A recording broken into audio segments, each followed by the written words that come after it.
नमस्कार दोस्तों, स्वागत है तुम्हार अपन यूट्यूब चैनल कथा और कहानियाँ में। आज हम जाणून उत्तराखंडक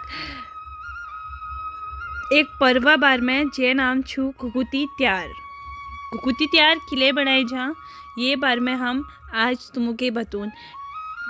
तो घुघुती त्यार पछिल एक बहुत पुरानी कहान छू दगड़ियों। घुघुती त्यार पछिल जो कहान छे वो आज हम तुमको बतूनू, तो सुनियो।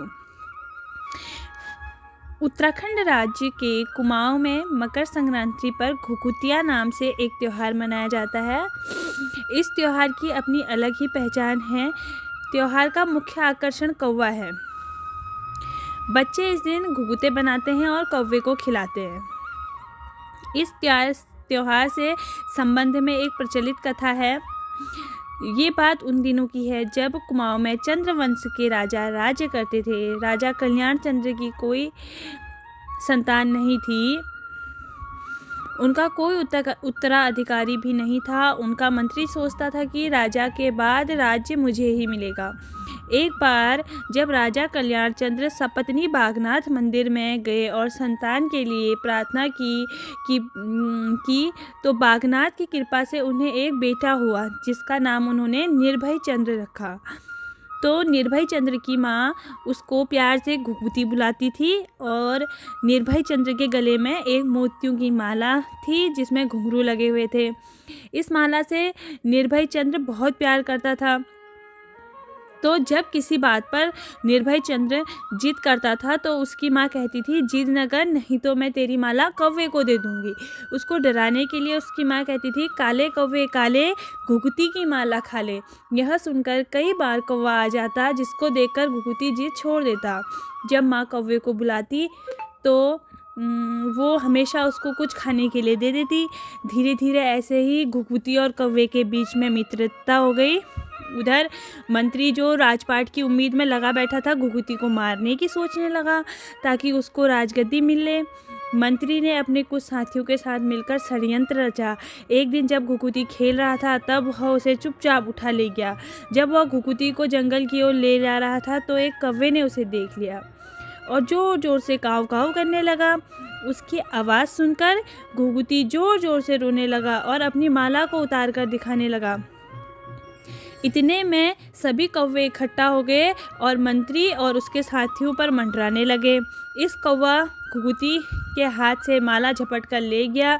सभी कौवों ने एक साथ मंत्री और उसके साथियों पर अपनी चोंच और पंजों से हमला कर दिया। मंत्री और उसके साथी घबराकर वहां से भाग खड़े हुए। घुघुती जंगल में अकेला रह गया। वह एक पेड़ के नीचे बैठ गया तथा सभी कौवे भी उसी पेड़ पर बैठ गए। जो कौवा हार लेकर गया था वह धीरे धीरे महल में पहुंच गया और महल में जाकर एक पेड़ पर माला टांगकर जोर जोर से बोलने लगा। जब लोगों की नज़र उस पर पड़ी तो उसने घुघुती की माला घुघुती की माँ के सामने डाल दी। घुघुती की माँ के सामने डाल दी तो सभी ने अनुमान लगाया कि कौवा घुघुती के बारे में कोई खबर लाया है। तो सभी लोग कौवे का पीछा करने लगे और कौवा राजा को उसी पेड़ तक ले गया जिस पेड़ के नीचे उसका बेटा निर्भय सिंह यानी कि घुघुती बैठा हुआ था। और उसने अपने बेटे को गले से लगाया और उसे अपने राज्य में वापस ले आया। और घर लौटने पर जैसे घुघुती की माँ के तो प्राण ही लौट आए।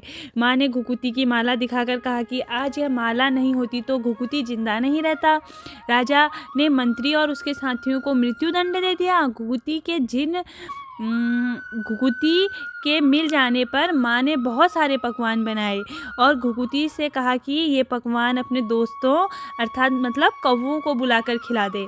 घुघुती ने कौवों को बुलाकर खाना खिलाया और यह बात धीरे धीरे कुमाऊं में फैल गई और इससे बच्चों के त्योहार का रूप ले लिया। तब से हर साल इस दिन धूमधाम से इस त्यौहार को मनाते हैं।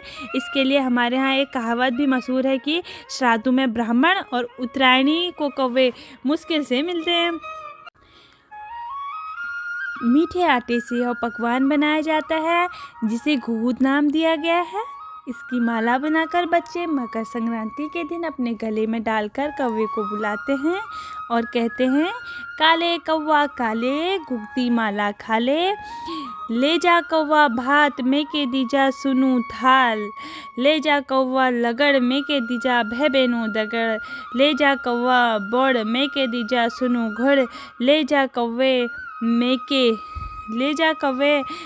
दीजा भली भली जुए। तो दोस्तों, ये थी हमारे अपने पर्व घुघुतिया की कहानी। तो आप लोग कमेंट में ज़रूर बताइएगा कि आपको कैसी लगी। धन्यवाद।